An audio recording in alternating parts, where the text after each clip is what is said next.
attracted to a pair of big blue eyes.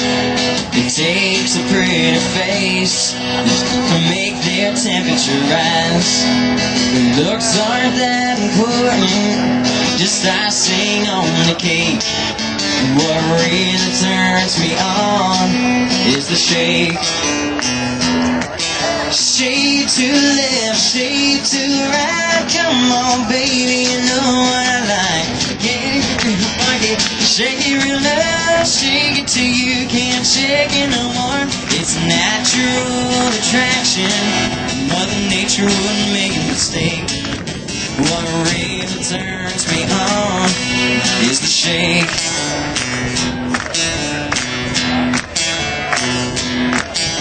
When Eve first said to Adam, which outfit do you? Stands better than anybody I've seen running for president in the last. And I ran against him. I tried to get the nomination. I couldn't figure out what it was. This guy caught lightning in a bottle. What was it? What was it? I'll tell you what it was. I figured it out. I'm not joking. Barack Obama tapped into the soul of this country. The American people who know it's not written anywhere. Nowhere is it written that we have to accept our circumstances as we find them. We can change them, and we will change them. That's what Barack Obama understands. That's what we need. We will. Look, we believe, even with this campaign going on, we can't wait, folks.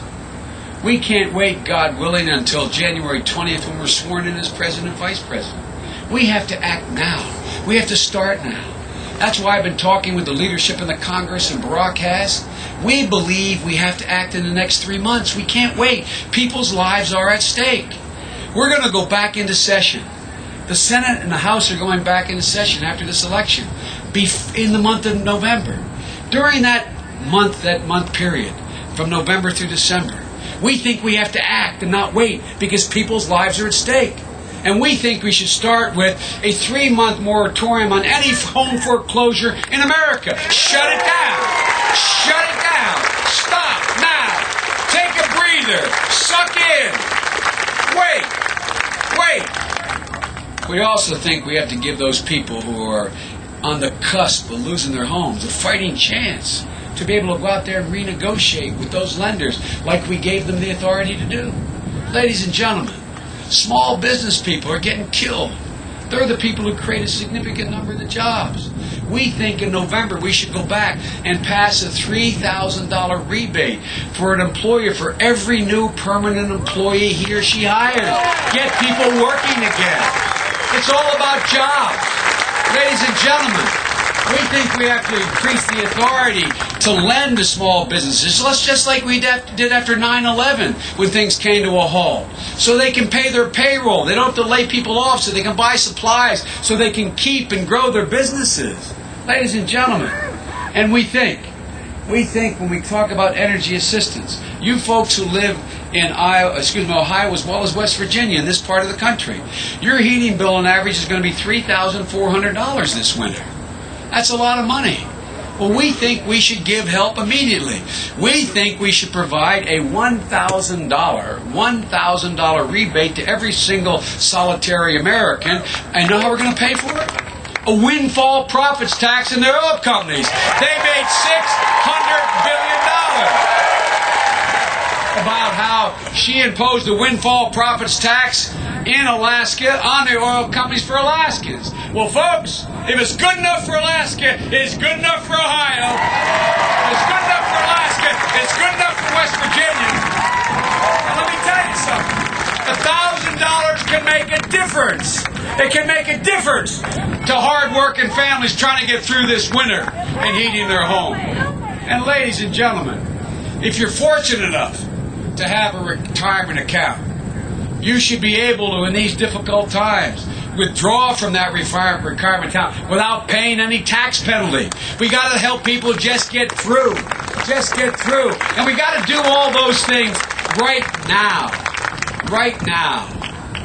When we're inaugurated, God willing, our entire focus will be on two things. Just simply two things. We want to make it clear to you why we're running. There are two things that are going to be the entire focus of our administration. The first is to restore the middle class, to level the playing field, to give them a fighting chance, to change the position they're in and have been in for the last 8 years. And the second objective we have, almost as important, is to reestablish our leadership in the world so we're once again respected to be able to lead. And ladies and gentlemen, that's why the first thing we're going to do on that last point of reestablishing our respect is we are going to end this war in Iraq.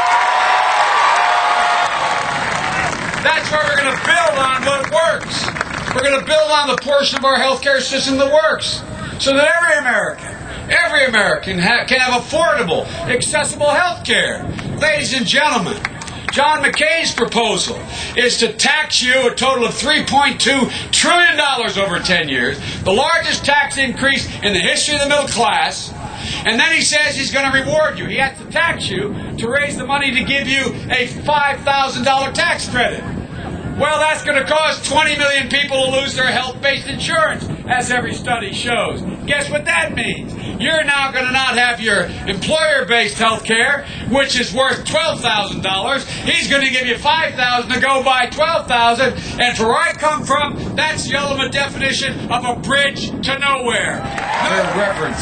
Their reverence for our fighting men and women, and I believe they do revere them. But ladies and gentlemen, it's also about taking care of them. It's also about making sure when you send them to war, they have every single thing they need. It's also about when you send them to war and when they come home, injured or otherwise, you provide for them the very things that they earn.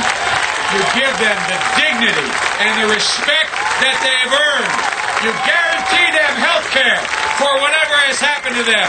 And you guarantee them an education. You guarantee them. Ladies and gentlemen, Sherrod Brown and I fought for a new GI Bill that John McCain termed as too generous. Ladies and gentlemen, that same GI Bill, the same thing we're arguing for this generation, was the thing that built my grandfather and father's generation. It's a thing that allowed Barack Obama's grandparents from Kansas, when he came home from Patton's army, to go and get an education. His grandmother, who literally was a Rosie the Riveter, working in a plant building aircraft, to be able to provide for him. Ladies and gentlemen, it's about time we make it abundantly clear that it's time to stop talking and it's time to do something for these veterans.